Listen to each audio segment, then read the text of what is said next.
Bonjour les amis, bienvenue de retour sur Histoire Reddit. Vous allez adorer celle-ci. Alors imaginez, et restez avec moi, imaginez que vous êtes à 2 mois de votre mariage.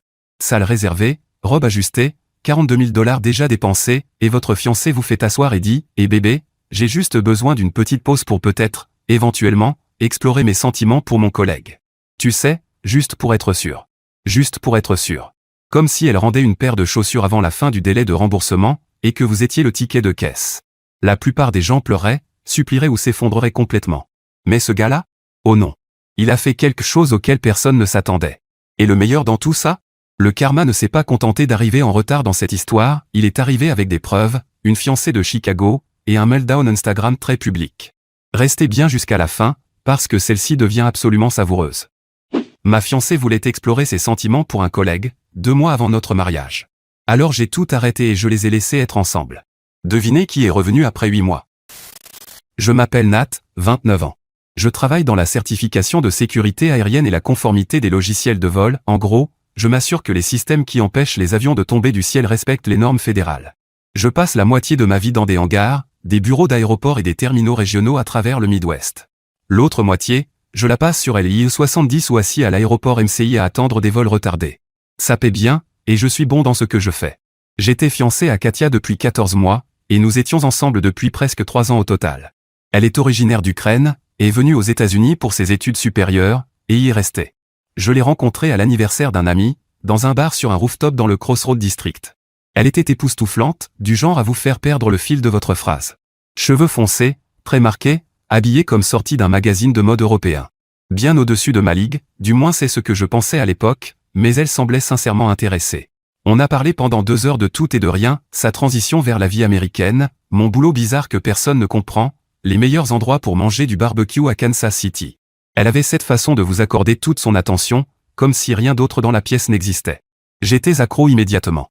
La première année était incroyable. Elle m'a introduit à son monde, des dîners élaborés avec ses amis, où tout le monde s'habillait bien et où la nourriture était toujours faite maison et impressionnante. Moi, je l'ai emmenée voir des matchs des Chiefs et dans des petits restos de barbecue un peu miteux qu'elle prétendait aimer plus qu'elle ne les aimait vraiment. On s'équilibrait. Avec le recul, j'étais probablement plus conciliant que je n'aurais dû l'être. Elle avait des opinions fortes sur tout, où on mangeait, ce qu'on faisait le week-end, comment je m'habillais quand on sortait. Je suivais la plupart du temps parce que c'était plus simple, et honnêtement, je voulais qu'elle soit heureuse. Mon meilleur ami Cody m'a traité de « soumis » plus d'une fois. Je lui disais qu'il était juste jaloux. Il me disait que j'étais aveugle. Mais je n'étais pas complètement sans caractère. Quand elle a voulu que je rate le mariage de mon cousin parce que son collègue organisait une exposition le même soir, j'ai dit non. Quand elle a suggéré que je devrais trouver un travail avec moins de déplacements parce qu'elle n'aimait pas être seule, je lui ai dit que ma carrière n'était pas négociable. J'avais du caractère. Je ne l'utilisais simplement pas aussi souvent que j'aurais dû. La demande en mariage a eu lieu il y a 14 mois dans son restaurant préféré sur la plaza. Je l'avais planifié pendant des semaines, coordonné avec le personnel, la bague cachée dans ma poche pendant tout le dîner.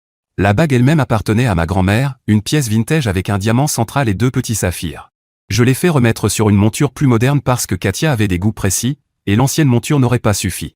Quand je me suis agenouillé, elle a eu les larmes aux yeux, a dit oui avant même que je finisse ma question, et a posté ça sur Instagram en 30 secondes. La photo a eu 400 likes en 1 heure. Elle a changé sa bio en « future madame » avant même qu'on ait payé l'addition. Ses parents sont venus de Chicago le mois suivant pour célébrer. Sa mère a apporté des pâtisseries ukrainiennes traditionnelles qu'elle avait mises 2 jours à préparer. Son père a apporté sa poignée de main et ses attentes. Son père, Victor, était ce genre d'homme d'Europe de l'Est à l'ancienne qui serre la main comme s'il testait votre force. Sa mère, Irina, était plus chaleureuse, mais avait clairement des standards élevés pour celui qui allait épouser sa fille. J'ai passé l'inspection, apparemment. Victor m'a dit en privé qu'il était heureux que Katia ait trouvé quelqu'un de stable, quelqu'un qui prendrait soin d'elle. J'ai pris cette responsabilité très au sérieux, peut-être trop. On a trouvé un appartement ensemble dans un bel immeuble près de la plaza. On partageait le loyer 60/40 puisque je gagnais plus. On a commencé à planifier le mariage pour début juin. Ses parents ont proposé de contribuer au coût, ce qui était généreux vu que le budget ne cessait d'augmenter. Katia avait une vision. Le lieu devait être parfait. Les fleurs devaient être spécifiques. La liste des invités continuait de s'allonger parce qu'elle ne pouvait exclure personne de son cercle social. Au moment où tout a été finalisé, on en était à 140 invités, un lieu à Parkville avec vue sur la rivière, un groupe de 6 musiciens et un photographe qui avait couvert des mariages de joueurs des Kansas City Chiefs. Le budget total avait grimpé à 62 000 $. Ses parents contribuaient à hauteur de 20 000. Je payais le reste. Tous les prestataires avaient reçu leurs acomptes. Les « Save the Date » étaient affichés sur des frigos dans 3 États. J'ai suivi. J'ai signé des chèques, hoché la tête devant des échantillons de tissu, fait semblant de m'intéresser à la différence entre ivoire et coquille d'œuf. Parce que c'est ce qu'on fait quand on construit une vie avec quelqu'un, on fait des compromis. Ce que je n'avais pas compris, c'est que j'étais le seul à en faire. 2 mois avant le mariage, tout était verrouillé. Salle réservée, traiteur confirmé, photographe planifié, invitations envoyées, sa robe en retouche, mon costume commandé. Le compte à rebours avait commencé. Et puis, il y a eu ce mardi. Je venais de rentrer d'un voyage de 3 jours à Wichita, où je certifiais des mises à niveau d'avionique pour une compagnie régionale. De longues journées dans un hangar étouffant, à examiner des documents, effectuer des tests, gérer des mécaniciens qui pensaient que la conformité était facultative. J'étais fatigué, mais c'était une bonne fatigue, celle qui vient quand on fait bien son travail. Katia était assise à la table de la cuisine quand je suis entré. Elle avait une expression que je ne lui avais jamais vue auparavant. Sérieuse, mais aussi presque répétée à l'avance. Elle m'a dit qu'elle devait me parler de quelque chose d'important. De nous. Du mariage. Je me suis assis en face d'elle, encore en tenue de travail, pensant qu'elle allait parler du plan de table ou d'un problème avec un prestataire. J'ai beaucoup réfléchi ces derniers temps, a-t-elle dit, à l'engagement, au fait d'être sûre. Je pense qu'on devrait faire une pause avant le mariage. Je lui ai demandé quel genre de pause elle voulait dire. C'est là qu'elle m'a parlé de Dimitri, un gars de son bureau, un chef de projet avec qui elle travaillait de près sur une grosse campagne. Elle a dit qu'ils avaient développé une connexion. Une connexion émotionnelle. Et qu'avant de marcher jusqu'à l'hôtel, elle devait explorer ses sentiments, juste pour être totalement sûre de faire le bon choix. Je suis resté là à encaisser. Ma fiancée, 2 mois avant notre mariage, me demandait la permission de poursuivre un autre homme. Un collègue. Quelqu'un qu'elle voyait tous les jours pendant que moi, je voyageais pour le travail. Je lui ai demandé depuis combien de temps ça durait. Elle s'est braquée, a dit qu'il ne s'était rien passé, qu'il parlait simplement, qu'il se rapprochait. Elle a dit qu'il la comprenait différemment. Qu'il était là quand moi, j'étais toujours absent. L'accusation a frappé exactement là où elle voulait, comme si j'étais responsable du fait qu'elle développe des sentiments pour un autre homme parce que mon travail exigeait des déplacements. Et moi, je suis censé faire quoi pendant cette période d'exploration? M'attendre. Me laisser de l'espace pour comprendre mes sentiments. Elle a dit ça comme si elle me demandait de ramener du lait en rentrant. Si tu m'aimes vraiment, tu voudras que je sois sûr. Tu voudras que j'arrive au mariage sans aucun doute. Elle avait clairement répété tout ça. Ses arguments étaient prêts. Elle avait sûrement reçu des conseils d'une amie qui lui avait dit que c'était une demande raisonnable. Mais c'est laquelle s'est trompée. Elle pensait que j'allais réagir comme toujours, m'adapter, faire des compromis, mettre ses besoins en premier. Au lieu de ça, je me suis levé. Non. Pas de pause. Pas d'exploration. Pas d'attente pendant que tu décides si un autre gars est une meilleure option. Soit on se marie, soit non. Et si tu as besoin d'explorer des sentiments pour un collègue, alors ce sera non. Son visage a changé instantanément. Le calme qu'elle affichait s'est fissuré. Je ne te demande pas de rompre, Nat. Je te demande de l'espace, du temps pour réfléchir. Tu ne comprends pas la différence? Je comprends parfaitement. Tu veux me garder sous la main pendant que tu testes quelqu'un d'autre. Ce n'est pas de l'espace. C'est me traiter comme un plan de secours. Je l'ai regardé droit dans les yeux. Et moi, je ne suis pas un plan de secours. Elle est devenue émotive. Elle a dit que j'étais déraisonnable. Qu'elle essayait d'être honnête avec moi au lieu de me tromper dans mon dos. Que la plupart des hommes apprécieraient cette transparence. Je lui ai répondu que la plupart des hommes seraient partis 30 secondes après le début de cette conversation. Moi, j'avais juste mis plus de temps à comprendre. Puis je lui ai demandé de me rendre la bague. Son attitude a changé immédiatement. Les larmes ont disparu. Son regard est devenu froid. Tu es sérieux, là? Je n'ai jamais été aussi sérieux de ma vie. C'était un cadeau, Nat. Tu ne peux pas juste me la reprendre parce que tu es contrarié. Les fiançailles sont terminées. Donc la bague revient. C'est comme ça que ça fonctionne. On a continué à discuter pendant 10 minutes. Elle a essayé la culpabilité, puis la colère, puis la négociation. Je n'ai pas bougé. Finalement, elle a retiré la bague et me l'a jetée contre la poitrine. Je l'ai attrapée en plein vol. Elle a pris son sac et s'est dirigée vers la porte. Avant de partir, elle s'est retournée, les yeux pleins de rage. Tu ne trouveras jamais quelqu'un d'aussi belle que moi. Personne ne t'aimera comme je t'aimais. Tu fais la plus grosse erreur de ta vie. Puis elle a claqué la porte si fort que les cadres au mur ont tremblé. Je suis resté là, dans notre appartement, tenant la bague de ma grand-mère. Et étrangement, je n'étais pas triste. J'étais soulagé. Comme si j'attendais que tout s'écroule depuis des mois, et que ça venait enfin d'arriver. Puis j'ai envoyé un message à Cody. Sa réponse est arrivée en moins d'1 minute. Enfin mec, il t'a fallu du temps pour te réveiller. Tu veux des wings?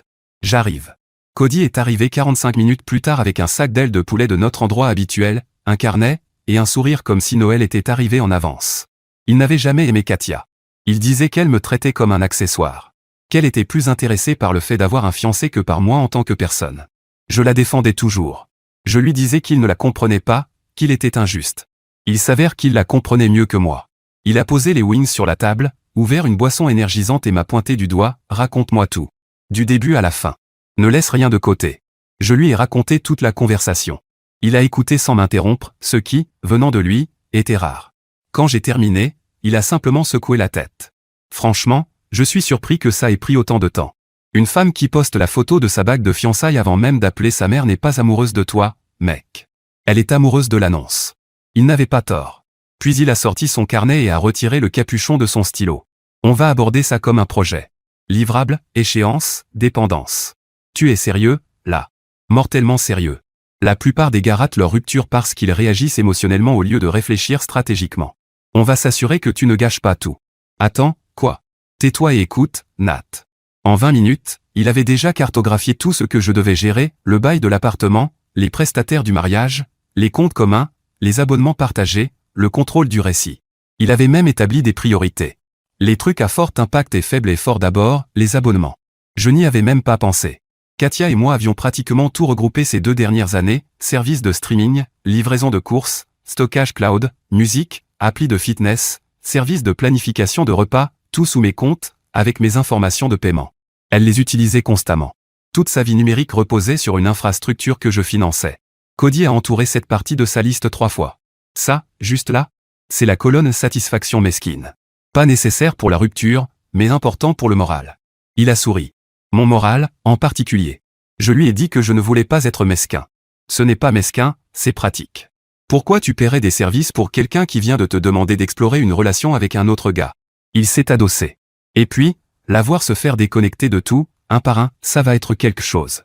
Là encore, il n'avait pas tort. Mais d'abord, j'avais un message plus important à envoyer. Je connaissais Katia. Je savais comment elle fonctionnait. Dès qu'elle se calmerait, elle commencerait à construire son récit, appeler ses amis, écrire à sa famille, présenter ça comme si j'avais réagi de manière excessive à une demande raisonnable. Dès le lendemain matin, je serais le méchant qui l'avait abandonné à cause d'une simple conversation sur ses sentiments. Je devais prendre les devants. J'ai rédigé un seul message, court, factuel, sans émotion. Katia m'a demandé ce soir de faire une pause dans nos fiançailles afin d'explorer ses sentiments pour un collègue nommé Dimitri. J'ai refusé et mis fin aux fiançailles. Le mariage est annulé. Je voulais que vous l'entendiez directement de moi. Je l'ai envoyé à ses parents, à sa sœur, et à 3 de nos amis communs dont je savais qu'ils feraient passer l'information. Puis j'ai éteint mon téléphone et j'ai terminé mes wings. Cody a appelé ça « verrouiller le récit ».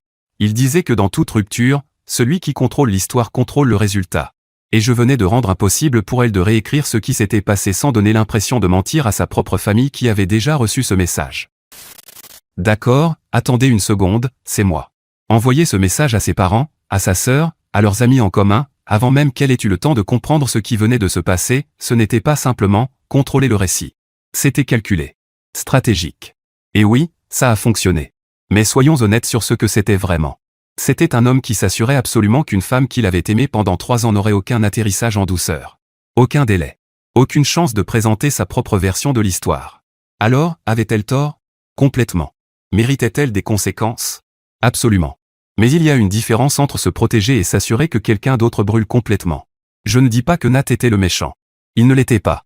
Mais je pense qu'on se rend un mauvais service quand on regarde quelqu'un gérer une rupture avec une précision quasi militaire et qu'on appelle ça simplement « sain ». Parce que ce niveau de réflexion stratégique, dans un moment de cœur brisé, ça ne vient pas d'un endroit apaisé. Ça vient de quelqu'un qui a avalé sa colère en silence pendant très longtemps et qui a enfin trouvé une direction vers laquelle la diriger. La vérité inconfortable, c'est que, parfois, ce qui ressemble à de la force de l'extérieur est en réalité une douleur refoulée qui porte un costume impeccablement taillé. Nat a pris les bonnes décisions. Mais guérir et gagner ne sont pas toujours la même chose. Et parfois, on les confond. Maintenant, retour à l'auteur du post. Le lendemain matin, le message avait fait son effet. Sa sœur l'avait déjà partagé en capture d'écran dans leur groupe familial. 2 de nos amis communs l'avaient transmis à tout leur cercle. L'un des gars à qui je l'avais envoyé travailler avec Katia dans son agence, et avant midi, tout son bureau était au courant. Pas par des rumeurs, par les faits, envoyés par moi, avant qu'elle puisse déformer quoi que ce soit. Elle a quand même essayé, en disant que j'avais exagéré après une simple conversation liée au stress d'avant-mariage. Mais quand les gens posaient des questions, son histoire s'effondrait. Les détails ne collaient pas. La chronologie ne tenait pas. Et tout le monde avait déjà vu mon message avec le nom Dimitri dedans. Ensuite, J'ai appelé Victor, son père. Je l'avais toujours respecté, et je me suis dit qu'il méritait une vraie conversation, pas juste un message. Il a répondu dès la deuxième sonnerie, la voix lourde. Il avait clairement déjà lu le message. Est-ce que c'est vrai, Nat? Ce que tu as écrit. Chaque mot, Victor. Il est resté silencieux un moment. Je pouvais l'entendre respirer à l'autre bout du fil. Puis il m'a demandé ce dont j'avais besoin concernant les frais du mariage. Je lui ai dit que je m'occuperais d'annuler tout, et qu'on pourrait se partager les acomptes non remboursables. Il avait contribué à hauteur d'environ 20 000 $ pour la salle, le traiteur et d'autres prestataires. J'ai proposé de couvrir les pertes moi-même, puisque c'était moi qui mettais fin à tout. Non. Sa voix était ferme. Ma fille a créé ce problème. Je ne te laisserai pas payer pour ses erreurs. Dans ma famille, quand quelqu'un ne tient pas parole, c'est lui qui en assume les conséquences, pas celui qui a été lésé. Puis il a ajouté quelque chose qui m'est resté. Il a dit qu'il avait élevé Katia pour qu'elle sache mieux que ça. Qu'il avait essayé de lui apprendre que la confiance se construit, et ne se jette pas pour un simple frisson. Il a dit qu'il ne savait pas où il avait échoué, mais qu'il avait honte de ce qu'elle avait fait. Je lui ai dit que ce n'était pas de sa faute. Les gens font leur propre choix. C'est généreux de ta part. Plus qu'elle ne mérite. J'entendais Irina en arrière-plan, bouleversée, demandant ce qui se passait. Victor lui a dit qu'ils en parleraient après avoir terminé avec moi. Avant de raccrocher, sa voix s'est adoucie. J'espérais que tu ferais partie de cette famille, Nat. Tu es un homme bien. Ma fille est une idiote. Ça m'a touché plus que je ne l'aurais cru. Venant d'un père ukrainien à l'ancienne, difficile à impressionner, ça comptait. Mercredi matin, j'ai commencé à passer des appels. La coordinatrice de la salle a été compréhensive, mais ferme sur la politique d'annulation. On allait perdre environ 8 000 $ entre le raconte et celui du traiteur. Victor a insisté pour gérer cet appel lui-même. La photographe m'a remboursé la majeure partie de la compte, car elle avait réussi à rebooker la date rapidement. Elle m'a dit qu'elle était désolée que ça n'ait pas marché, mais qu'elle avait vu assez de cas pour savoir qu'annuler maintenant évitait encore plus de souffrance plus tard. La fleuriste a gardé 1500 $. Le DJ, 5 cents. Le groupe était la plus grosse perte après la salle, 3 000 $, non remboursable, sans exception. J'ai appelé la société de location pour les tables et les chaises, la pâtisserie, le calligraphe qui avait fait les invitations, l'hôtel où nous avions réservé des chambres pour les invités venant de loin. À midi, j'avais passé 14 appels et vu environ 13 000 $ partir en fumée pour un mariage qui n'aurait pas lieu. Mercredi après-midi, le site du mariage avait disparu. Je l'avais créé avec mon adresse email, donc je l'ai simplement supprimé. La liste de mariage a disparu avec tous ces objets de cuisine soigneusement choisis et ce linge élégant, envolé. La preuve visuelle de notre futur mariage, effacée. Cody m'avait spécifiquement conseillé ça. Il disait que pour quelqu'un comme Katia, tout ce qui est public ferait plus mal que le reste. Toute son identité reposait sur l'image qu'elle donnait aux autres. Enlever l'apparence, c'était lui enlever son pouvoir. Il n'avait pas tort. Elle a commencé à faire exploser mon téléphone vers 4 heures cet après-midi-là. Messages, appels, messages vocaux. Apparemment, elle avait voulu montrer la liste de mariage à une amie et n'avait rien trouvé. Puis elle a vérifié le site du mariage, rien. Ensuite, elle a appelé la salle et a découvert que son propre père avait tout annulé. Ses messages sont devenus de plus en plus paniqués, puis en colère, puis menaçants. Elle disait que j'essayais de l'humilier, que j'étais passé derrière son dos pour contacter sa propre famille, que j'étais vindicatif et cruel. Je n'ai répondu à aucun message. Ce soir-là, je me suis connecté à tous nos comptes partagés. Les services de streaming d'abord. J'ai changé le mot de passe du principal, supprimé son profil, puis je suis passé à la plateforme suivante. Même processus, stockage cloud, livraison de courses, musique, application de fitness, service de planification de repas, application d'apprentissage des langues qu'elle avait utilisées exactement 2 fois. Tout.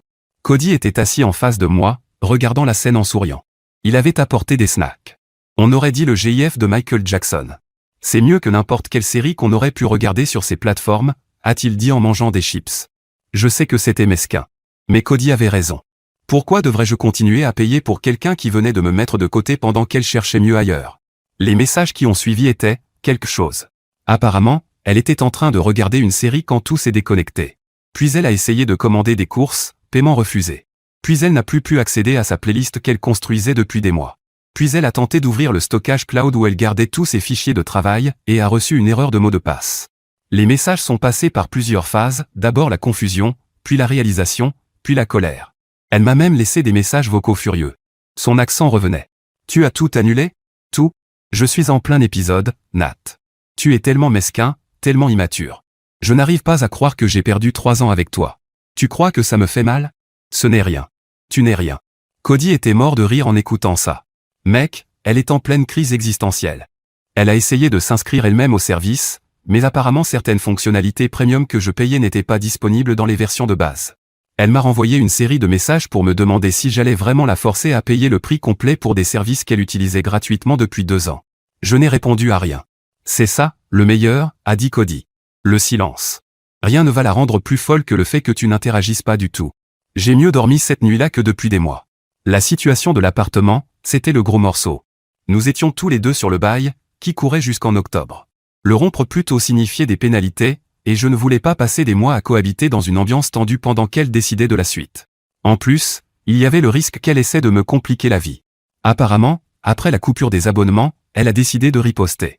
Elle a appelé le service des ressources humaines de mon entreprise, affirmant que je la harcelais, disant qu'elle ne se sentait pas en sécurité, exigeant qu'il agisse. Sauf qu'il n'y avait rien sur quoi agir.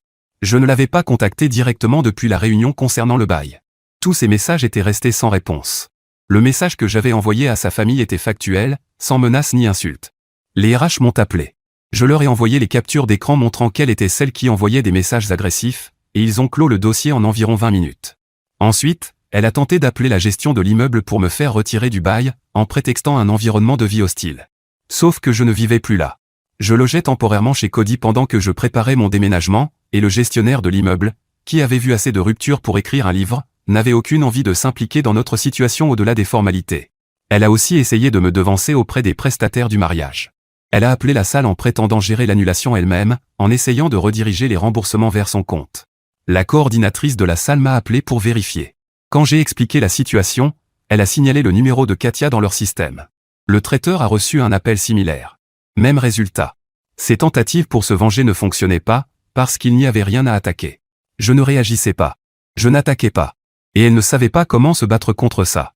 Jeudi matin, je suis allé au bureau de location pour expliquer la situation. La gestionnaire a été compréhensive. Elle a dit que si l'un de nous voulait reprendre le bail seul, c'était possible. Ou si nous voulions tous les deux partir, il y aurait une pénalité de 2 mois. Je lui ai demandé quelles étaient mes options. Elle m'a expliqué que si je trouvais un remplaçant et que Katia acceptait de signer les documents, je pourrais partir en 30 jours. J'ai passé quelques appels. Un collègue cherchait justement un logement plus proche du centre-ville. Je lui ai parlé de l'appartement, envoyé des photos et donné le montant du loyer. Dès l'après-midi, il était intéressé. Il pouvait emménager le 15 si tout était validé. Il ne me restait plus qu'à obtenir l'accord de Katia. Je lui ai envoyé une proposition simple, je déménageais, elle gardait l'appartement jusqu'à la fin du bail, et je payais ma part de la pénalité. Une séparation nette, sans drame. Elle m'a appelé au lieu de répondre par message. Sa voix était différente, plus calme. Je ne veux pas que tu partes, Nat. Je veux qu'on en parle. Vraiment. Un silence. J'ai été trop rapide. Dimitri n'est pas ce que je pensais. J'ai fait une erreur en abordant ça comme je l'ai fait. Ça ne change rien. Tu peux accepter les conditions du bail, ou on reste coincé dans une situation gênante jusqu'en octobre. Elle s'est tue, puis m'a demandé où je comptais aller. Austin. Mon entreprise a un poste ouvert là-bas depuis des mois. Responsable régional pour le Sud-Ouest. Plus d'argent, meilleur climat, nouveau départ. J'ai déjà parlé à mon patron. Le poste est à moi si je le veux. Silence de l'autre côté. Je pense qu'elle s'attendait à ce que je reste. Apprendre que je quittais carrément l'État ne faisait pas partie de son plan. Elle a accepté de signer les documents le lendemain. Vendredi matin, nous nous sommes retrouvés au bureau de location. Elle avait l'air d'avoir pleuré, mais je pouvais voir qu'une partie était jouée. Nous avons signé les papiers en face l'un de l'autre, en évitant presque tout contact visuel. Avant de partir, elle a essayé une dernière fois. On peut ralentir ? Peut-être que tu dramatises la situation. Elle m'a regardé avec ce regard qui marchait autrefois sur moi. Je n'ai rien fait avec Dimitri. Ce n'était que des sentiments. Des sentiments que je pouvais surmonter. Le fait que tu aies même pu demander ce que tu as demandé me dit tout ce que j'ai besoin de savoir. Je l'ai regardé droit dans les yeux. Quelqu'un qui veut m'épouser n'a pas besoin d'explorer d'autres options. Ce n'est pas comme ça que ça fonctionne. Elle a ouvert la bouche pour répondre, puis s'est arrêtée. Quelque chose dans ma voix lui a fait comprendre qu'il n'y avait plus aucune carte à jouer. Elle est partie sans un mot. Samedi matin, Cody est venu avec son camion. Nous avons passé 8 heures à emballer et charger tout ce que j'emportais. L'appartement était déjà en grande partie meublé, donc il n'y avait pas grand-chose à se disputer. Mes vêtements, mon installation de jeu, mes affaires personnelles, quelques équipements de cuisine que j'avais achetés moi-même. Tout le reste est resté. Samedi soir, ma moitié de l'appartement était vide. J'ai laissé les clés sur le comptoir avec un mot qui disait simplement « bonne chance ». Cody trouvait ça trop gentil. Il voulait que je laisse une capture imprimée de sa demande de pause. Mais j'en avais fini. Je n'avais pas besoin d'avoir le dernier mot. J'avais juste besoin de partir. D'accord, attendez un instant. Voici la vérité inconfortable. La capacité de se détacher aussi complètement, aussi efficacement, aussi rapidement, ce n'est pas toujours de la force émotionnelle. Parfois, c'est une fermeture émotionnelle. Parfois, les personnes qui semblent les plus composées après une perte dévastatrice sont celles qui n'ont en réalité encore rien traité du tout. Elles sont juste en mouvement. À enchaîner les tâches. À réserver le prochain vol. À trouver le prochain appartement. Nat n'a pas versé une seule larme dans toute cette histoire. Ni quand elle a jeté la bague. Ni quand il a passé 14 appels au prestataire et vu 13 000 $ disparaître. Ni en faisant ses valises. Ni sur cette autoroute. Et je ne dis pas qu'il aurait dû lui courir après. Absolument pas. Je dis simplement, quelque part entre Kansas City et Austin, cet homme méritait de s'effondrer pendant au moins 20 minutes. Le chagrin qui n'a nulle part où aller ne disparaît pas. Il attend simplement. Maintenant, retour à l'auteur du post. Dimanche matin, j'étais sur LIR 35 en direction du sud vers Austin. 12 heures d'autoroute vide et de podcast sur l'histoire de l'aviation. Je suis passé par Oklahoma City vers l'heure du déjeuner, j'ai fait un arrêt essence à Dallas vers le dîner. Les plaques texanes commençaient à être majoritaires. J'ai franchi les limites d'Austin un peu après 21 heures. La skyline brillait dans la nuit. Nouvelle ville, nouveau travail, nouvelle vie. Je ne me suis pas retourné une seule fois. Les premières semaines à Austin ont été un tourbillon de logistique, trouver un appartement, installer les services, prendre mes repères au bureau. Mon territoire couvrait le Texas, le Nouveau-Mexique, l'Arizona et une partie du Colorado. Beaucoup de compagnies régionales, beaucoup de petits aéroports, beaucoup d'heures de vol. Le bureau d'Austin était différent, plus détendu, plus collaboratif, moins de politique d'entreprise que ce à quoi j'étais habitué. Mon patron, un ancien de l'Air Force nommé Paul, s'intéressait plus aux résultats qu'aux apparences. Il se fichait du nombre d'heures que je faisais ou du nombre de réunions auxquelles j'assistais. Il voulait savoir si les opérateurs obtenaient leur certification et si les clients étaient satisfaits. Le premier mois, j'ai passé plus de temps dans les airs et dans des hangars qu'à mon bureau. El Paso une semaine pour une révision complète de documentation. Phoenix la semaine suivante pour des tests de certification logicielle. Puis des trajets vers de petits aéroports en pleine campagne où des compagnies charter avaient besoin de conseils en conformité après que leur ancien spécialiste ait commis des erreurs. Chaque certification réussie était une victoire. Chaque nouveau client était une preuve que j'avais pris la bonne décision. Le travail n'avait pas changé, mais mon état d'esprit, oui. Je ne faisais plus simplement mes heures, j'étais vraiment impliqué. Le travail me tenait occupé, exactement ce dont j'avais besoin. Cody me tenait au courant de la situation à Kansas City. Il était resté en contact avec certains de nos amis communs, qui étaient ravis de partager les nouvelles. Et franchement, c'était le chaos. Katia a essayé de contrôler le récit pendant environ 48 heures avant d'abandonner. Mon message à sa famille avait rendu ça impossible. Son propre père disait aux gens qu'elle avait demandé une pause pour poursuivre un collègue. Sa propre sœur disait qu'elle n'arrivait pas à croire qu'elle ait tout gâché. L'histoire était sortie, et elle n'était pas à son avantage. Apparemment, elle s'est encore plus rapprochée de Dimitri après mon départ. Elle s'est dit que puisqu'elle m'avait perdu pour lui, autant voir ce que ça valait vraiment. Ils ont commencé à sortir officiellement environ 2 semaines après mon déménagement. Cody me donnait des nouvelles comme un commentateur sportif. Semaine 1, inséparables, déjeunant ensemble tous les jours au bureau. Semaine 3, elle postait des photos de couple avec des légendes du genre « J'ai trouvé la bonne personne ». Semaine 5, elle le présentait comme son petit ami à ses amis. Tout allait très vite, ce qui était logique. Elle devait prouver que tout ça en valait la peine. Puis la semaine 8 est arrivée. Dimitri avait une fiancée. Pas une ex-fiancée, une fiancée actuelle. Une femme à Chicago avec qui il était engagé depuis plus d'1 an. Katia était une relation cachée. La connexion émotionnelle, les soirées tard au bureau, ce sentiment d'être comprise différemment, tout ça n'était qu'un divertissement pour un homme ennuyé par sa vraie relation. Elle l'a découvert quand la fiancée a trouvé son Instagram. Apparemment, une photo publiée par Katia contenait des données de localisation qui ne correspondaient pas au prétendu déplacement professionnel de Dimitri. La fiancée a enquêté, trouvé le profil de Katia, relié les points et découvert toute une relation que son futur mari cachait. La confrontation a eu lieu publiquement, commentaires sous les photos de Katia, messages envoyés à des amis communs, captures d'écran partagées sur plusieurs plateformes. La fiancée avait des preuves, des messages entre Dimitri et Katia, une réservation de restaurant sous un faux nom, des frais d'hôtel sur un relevé bancaire. Elle a tout publié. Tout le cercle social de Katia a découvert en même temps qu'elle avait quitté son fiancé pour un homme qui la manipulait depuis le début. Et pour aggraver les choses, Dimitri ne l'a même pas défendu. Quand il a été confronté, il l'a complètement rejeté, disant qu'elle l'avait poursuivi avec insistance, qu'il avait simplement été trop gentil pour l'arrêter, qu'elle avait mal interprété une simple amitié professionnelle. Il l'a fait passer pour désespéré et illusionné. Sa fiancée ne l'a pas totalement cru, mais elle voulait y croire. Ils ont commencé une thérapie de couple et ont recommencé à poster des photos ensemble 1 mois plus tard. Il a gardé sa relation, sa réputation, sa vie confortable. Katia, elle, n'a récolté que de l'humiliation publique et une leçon brutale. Cody m'a appelé le soir où tout est sorti, en riant tellement qu'il avait du mal à respirer. Il disait qu'il n'avait jamais vu le karma agir aussi vite. Je n'étais pas vraiment heureux, plutôt satisfait. Comme si la décision que j'avais prise était confirmée. Katia a disparu des réseaux sociaux après ça. Plus de publications, plus de stories, plus de photos soigneusement filtrées de sa vie parfaite. L'image qu'elle avait construite pendant des années s'était effondrée. Son agence l'a licenciée 3 semaines plus tard. Officiellement, c'était une restructuration. Officieusement, un collègue avait dit à Cody que les clients demandaient à travailler avec d'autres designers. Personne ne voulait associer sa marque à quelqu'un dont la vie personnelle venait d'exploser sur Instagram. Dans le milieu créatif, la réputation est essentielle. La sienne était détruite.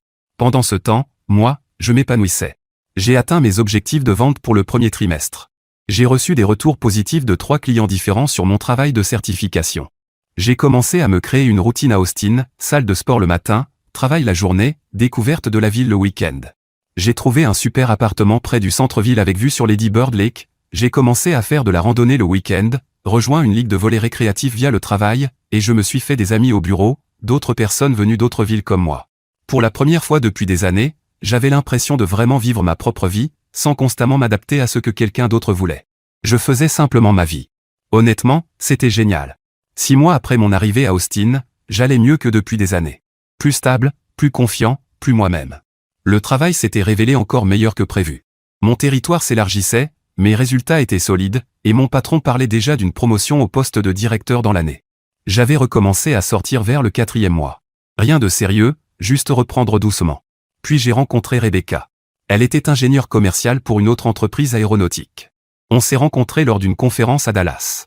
On s'est retrouvés à la même table pour dîner avec un groupe, et on a passé tout le repas à parler entre nous en ignorant les autres. Elle était intelligente, directe, avec un humour sec qui me surprenait constamment. Notre premier vrai rendez-vous a eu lieu dans un resto de tacos qu'elle jurait être le meilleur al pastor du Texas.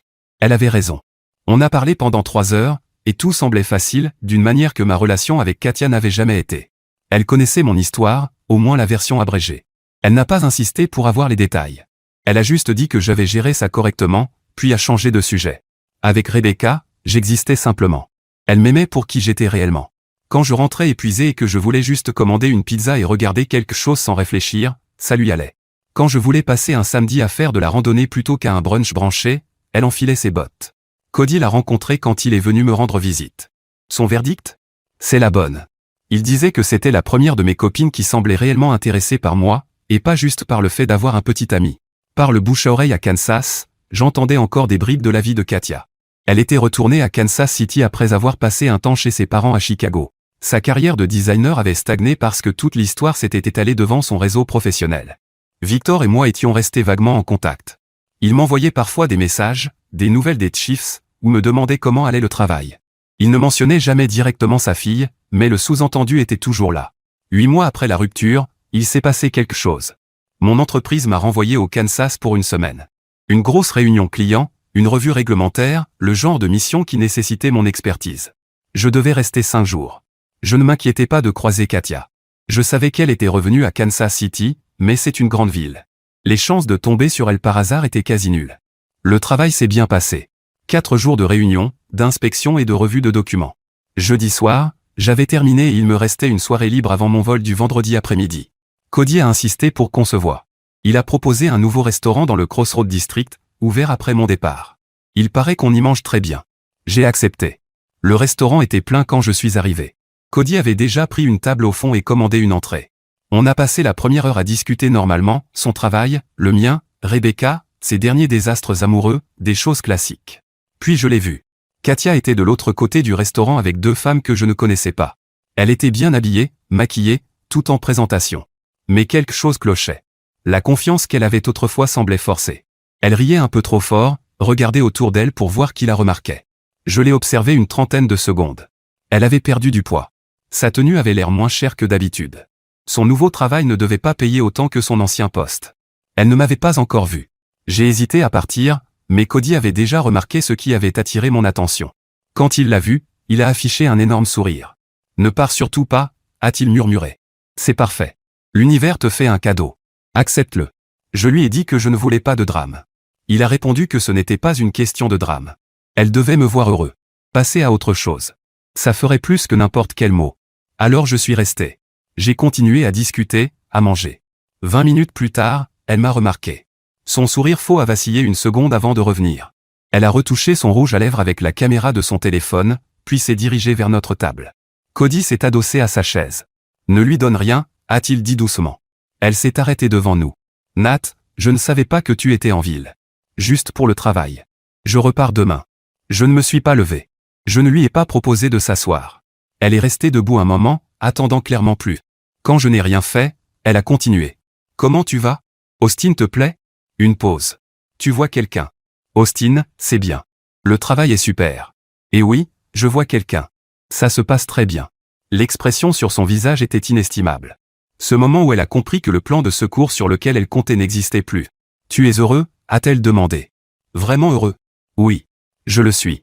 Elle a baissé les yeux. J'ai beaucoup réfléchi à tout ça, Nat.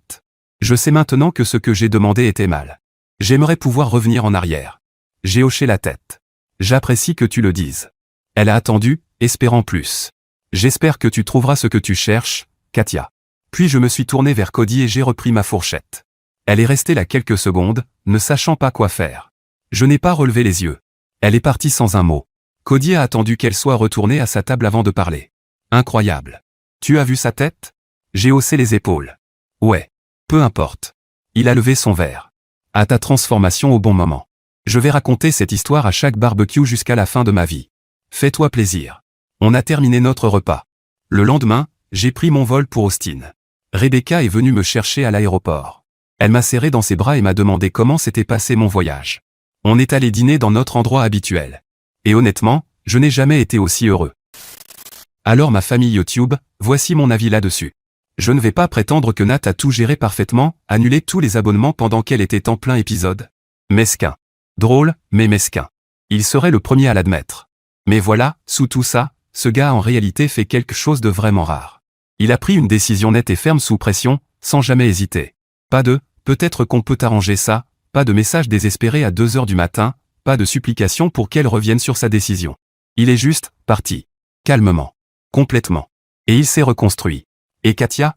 Écoutez, honnêtement, j'ai un peu de compassion pour elle, personne ne mérite une humiliation publique. Mais elle a fait une erreur de calcul catastrophique. Elle pensait avoir toutes les cartes en main. Elle avait le physique, le charme, le cercle social, toute l'image. Ce qu'elle n'avait pas compris, c'est que Nat était en réalité la fondation de tout, l'appartement, les abonnements, la stabilité, le mariage qu'elle avait transformé en spectacle. Retirer Nat, et tout s'effondre. Y compris, finalement, sa carrière et sa réputation. Dimitri, c'était simplement la manière dont l'univers a bouclé la leçon. Ce n'était pas une meilleure option. C'était un miroir lui montrant exactement ce qu'elle avait fait à Nat, traiter quelqu'un comme une solution de secours tout en gardant sa vraie vie en sécurité. Poétique, honnêtement. Mais la vraie leçon ici ne concerne ni la vengeance ni le karma. C'est plus simple que ça. Le respect de soi n'est pas négociable. À partir du moment où vous commencez à plier vos limites juste pour garder quelqu'un à l'aise, vous cessez d'être un partenaire, vous devenez une solution de remplacement. Nat a passé des années à s'adapter, à s'ajuster, à se diminuer.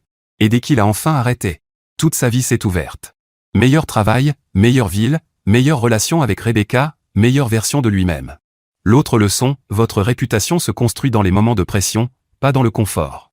Nat n'a pas paniqué, n'a pas fait de scène, n'a pas donné de munitions. Il a simplement agi avec intention. Et cette dignité silencieuse? C'est ça que les gens respectent. Partez proprement. Construisez bruyamment. Alors les amis, partagez vos avis dans les commentaires ci-dessous. Et merci d'avoir suivi cet épisode sur Histoire Reddit. N'oubliez pas de liker et de vous abonner. À très vite dans la prochaine vidéo.